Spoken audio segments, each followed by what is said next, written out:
நம்மளை பத்தி சின்னதா ஒரு உண்மை ஒண்ணு சொல்லலாமா? என்னடா இவர் வாயால இப்படி சொல்றாருன்ட்டு யாரும் தவறா நினைச்சுக்க வேணாம். ஏன்னா இது ஒரு விதத்துல ஒரு ஃபேக்டும் கூட. அதனால தான் நான் சொல்லணும்னு ஆசைப்படுறேன். நம்ம யார் தெரியும்ல? நாம எல்லாருமே சொல்றேன். நாம யார் தெரியும்ல?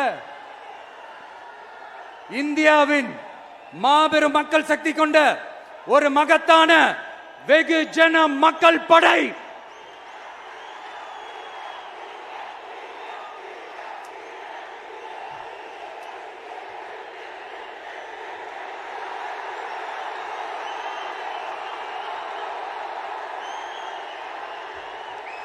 அதனால நம்ம தலைமையில நாம் அமைக்க போற இந்த உண்மையான மக்களாட்சிக்கான அச்சாரமாக மாபெரும் மக்கள் சக்தியை அணி அணியாக நம்மளோட திரண்டு நிக்கிறப்போ இந்த அடிமை கூட்டணியில சேர வேண்டிய அவசியம் நமக்கு இருக்குங்க. நம்மளுடைய இந்த கூட்டணி சுயமிழந்த கூட்டணியெல்லாம் இருக்காது, சுய மரியாதை கூட்டணியா தான் இருக்கும். இந்த ஒரு பக்கம் RSS கிட்ட அடிபணிஞ்சுக்கிட்டு, இன்னொரு பக்கம் மதச்சார்பற்ற கூட்டணின்னு இந்த மக்களை ஏமாத்துற கூட்டணியெல்லாம் நம்ம கூட்டணி இருக்காது.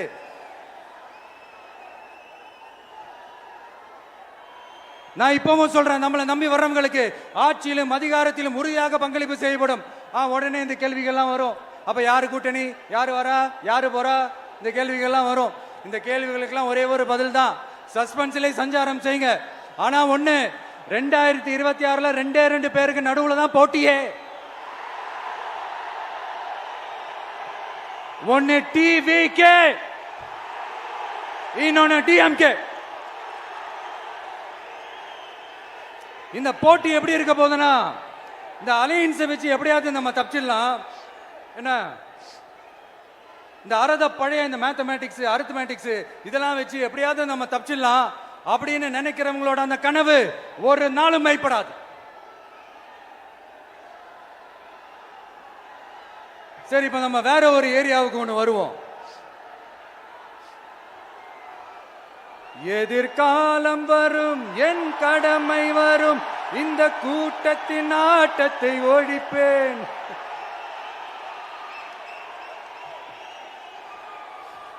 மக்கள் அரசியல் என்ற அந்த சவுக்க கையில் எடுக்கலாமா?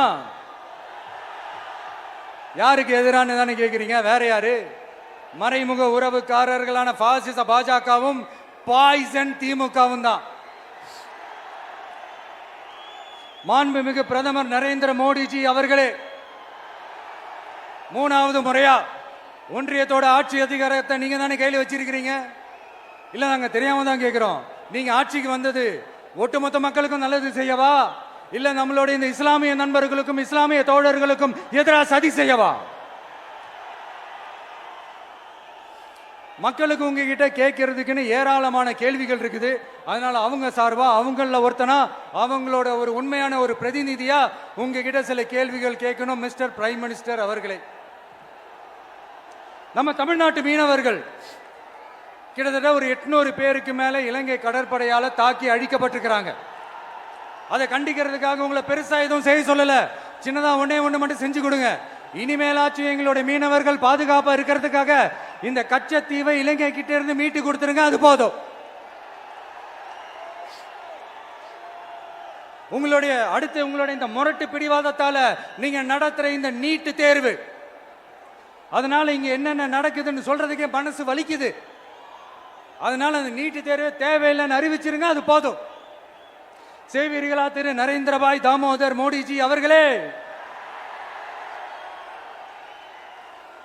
எங்களுக்கு என்னென்ன தேவையோ, என்னென்ன நல்லதோ அதெல்லாம் செய்ய மாட்டேங்கிறீங்க. ஆனா ஆட்சி அதிகாரத்தை மட்டும் கையில வச்சுக்கிட்டு மக்களை ஏமாத்த நேரடியாக ஒரு பாசிச பாஜக அடிமை கூட்டணி ஒண்ணு. அடுத்து உங்களோட இந்த மைனாரிட்டி ஆட்சியை ஓட்டுறதுக்காக மறைமுகமாக RSS அடிமை குடும்பம்னு இன்னொரு கூட்டணி.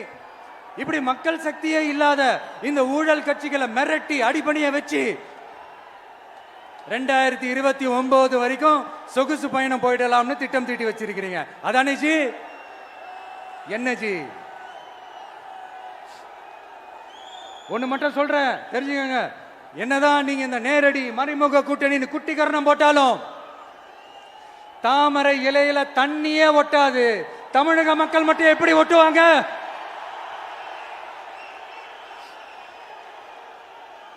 இங்க ஒரு எம்பி சீட்டு கூட தரலன்றதுக்காக தமிழ்நாட்டுக்கும் தமிழ்நாட்டு மக்களுக்கும் எதுவுமே செய்யாம ஓரவஞ்சனை செய்யுது இந்த ஒன்றிய பாஜக அரசு. சங்கம் வச்சு தமிழ் வளர்த்த மண் இந்த மதுரை மண். அதனால இங்க அந்த கீழடியில கிடைச்ச ஆதாரங்களை எல்லாம் மறைச்சிட்டு எங்க நாகரிகத்தையும் எங்க வரலாறையும் அழிக்கிறதுக்காக உள்ளடி வேலை செய்யலாம்னு நினைக்கிறீங்க. தமிழ்நாட்டை தொட்ட என்ன நடக்கும் நீங்க பல உதாரணங்கள் இருக்குது. அதனால இதையெல்லாம் மறைச்சிட்டு எங்க மக்களை ஏமாத்திடலாம்னு மட்டும் நினைக்காதீங்க. மத நல்லிணக்கத்திற்கு பெயர் பெற்ற இந்த மதுரை மண்ணிலிருந்து சொல்றேன், உங்க எண்ணம் எல்லாம் ஒரு நாளும் ஈடேறாது.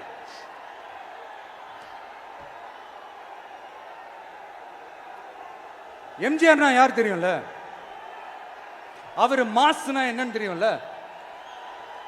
அவர் உயிரோடு இருக்கிற வரைக்கும் அந்த சிஎம் சீட்டை பத்தி ஒருத்தராலையும் நினைச்சு கூட பார்க்க முடியல, கனவு கூட காண முடியல. எப்படியாவது அந்த சிஎம் சீட்டை என்கிட்ட கொடுத்துருங்க, என் நண்பர் எம்ஜிஆர் திரும்ப வந்ததுக்கு அப்புறம் நான் திருப்பி கொடுத்துறேன்னு தன்னோட எதிரியை கூட மக்கள் கிட்ட கெஞ்ச வச்சவர் எம்ஜிஆர். எப்படி கெஞ்ச வச்சவர். அதனால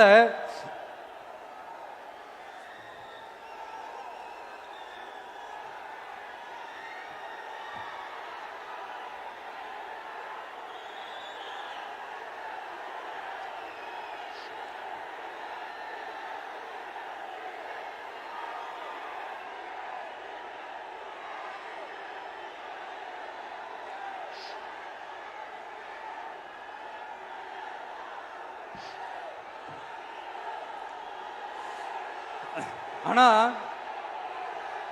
இப்போ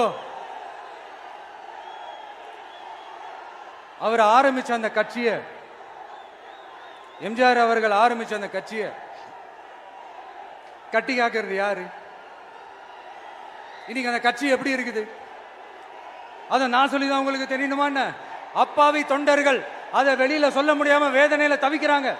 2026 சட்டமன்ற தேர்தலில் யாருக்கு ஓட்டு போடணும், எப்படிப்பட்ட ஆட்சி இங்க அமையணும்னு அந்த அப்பழுக்கற்ற அந்த தொண்டர்களுக்கும் ரொம்ப நல்லாவே தெரியும். அதனால என்ன வேஷம் போட்டுக்கிட்டு பாஜக இங்க தமிழ்நாட்டுக்குள்ள வந்தாலும் அவங்க வித்தை எல்லாம் இங்க வேலைக்கே ஆகாது. இப்படி பொருந்தா கூட்டணியா இந்த பாஜக கூட்டணி இருக்கிறதுனால இப்ப ஆட்சியில இருக்கிற இந்த வெற்றி விளம்பர மாடல் திமுக என்ன செய்துன்னு தெரியும்ல.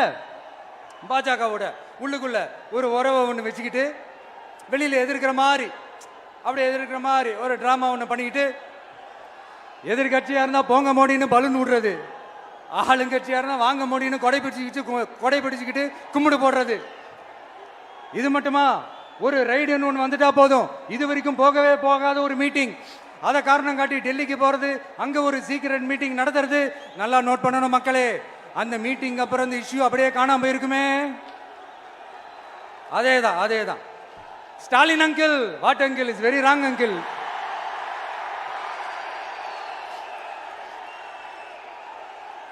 இப்படி தமிழ்நாட்டில் இப்ப நடக்கிற இந்த ஆட்சியினுடைய லட்சணத்தை பார்த்துக்கிட்டு நாம எப்படி சும்மா இருக்க முடியும்? ஒரு தவறு செய்தால், அதை தெரிந்து செய்தால், அவர் கபட நாடக மு.க. ஸ்டாலின் அங்கிளாகவே இருந்தாலும், அங்கிள் உங்களுக்கு மனசாட்சின்னு ஒன்று இருந்துச்சுன்னா நாங்க கேட்கிற கேள்விகளுக்கு மட்டும் கொஞ்சம் பதில் சொல்லுங்க அங்கிள். நீங்க நடத்துற இந்த ஆட்சியில நேர்மை இருக்கா, நியாயம் இருக்கா, ஊழல் இல்லாம இருக்கா, சட்டம் ஒழுங்கு சரியா இருக்கா, பெண்களுக்கு பாதுகாப்பு இருக்கா, பொதுமக்களுக்கு பாதுகாப்பு இருக்கா, இயற்கை வளங்களுக்கு பாதுகாப்பு இருக்கா? சொல்லுங்க மை டியர் அங்கிள், சொல்லுங்க. டாஸ்மாக்ல மட்டுமே இது வரைக்கும் 1000 கோடிக்கு மேல ஊழல்னு சொல்றாங்க. அதுல மட்டுமா தப்பு நடக்குது? வேற எதுல தான் நடக்கல? உலகத்திலே மிஸ்டர் கிளீன் ரெக்கார்ட்ஸ் எல்லாம் உங்களுக்கும் உங்க கூட இருக்கிறவங்களுக்கும் மட்டும்தான் அங்கிள் கொடுக்கணும். இதை பார்த்து வாயே இல்லாத ஊரு கூட வயிறு வலிக்கு சிரிக்குது. பெண்களுக்கு 1000 ரூபாய் கொடுத்துட்டீங்கன்னா போதுமா அங்கிள்?